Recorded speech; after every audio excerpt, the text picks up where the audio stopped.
So here we are at what used to be Word of Life Church. One of Peter Youngren's many love childs when he moved to St. Catharines to terrorize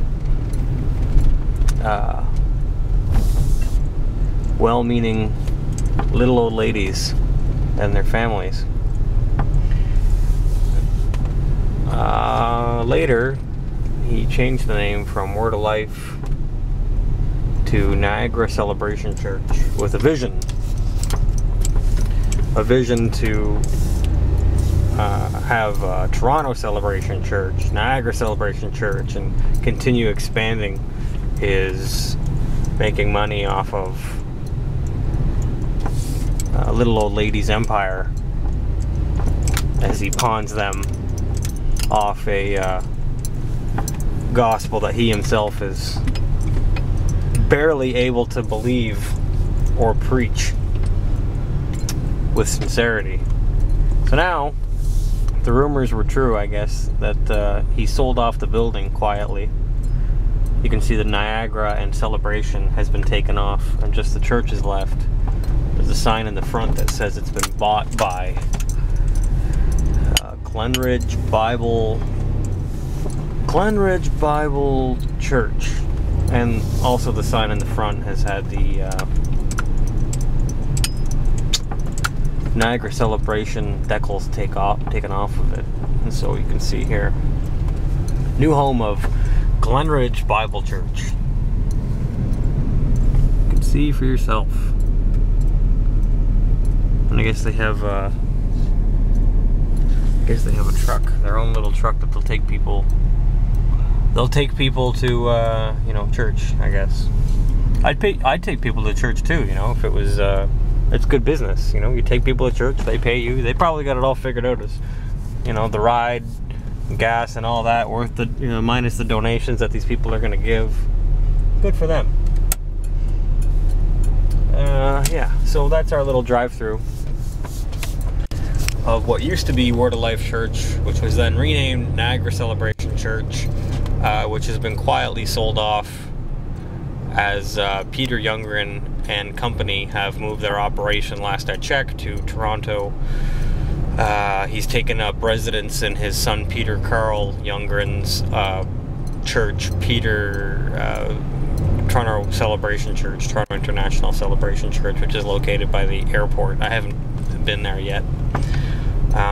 I say it's his son Peter Carl Youngren's church, but that's not even really true. I mean, he set it up and then had to have somebody there to run it, right? So his son sort of was running it in place of him until he sorted out whatever he was going to do here. And I just drove downtown and checked out the old Grace TV building around I think it's 31 St. Paul, or anyway, around St. Paul Street. And it has the signs now from Cortec Engineering that they've officially put signs in the building and bought it. So, not that I'm one to just endlessly keep tabs on, it doesn't really take any effort. I was driving by here and I'm not one to endlessly keep tabs on somebody and the wake of destruction that they cause, but some of these things I do take personally because I had a lot of friends and people I consider family that were really well-intentioned, that were misled while paying thousands of dollars to the man, including myself. So without the money being returned to me, and I mean, that's fine. You can keep my $4,000 whatever dollars I gave him. I asked for it back once, sort of as a joke. I don't expect it back.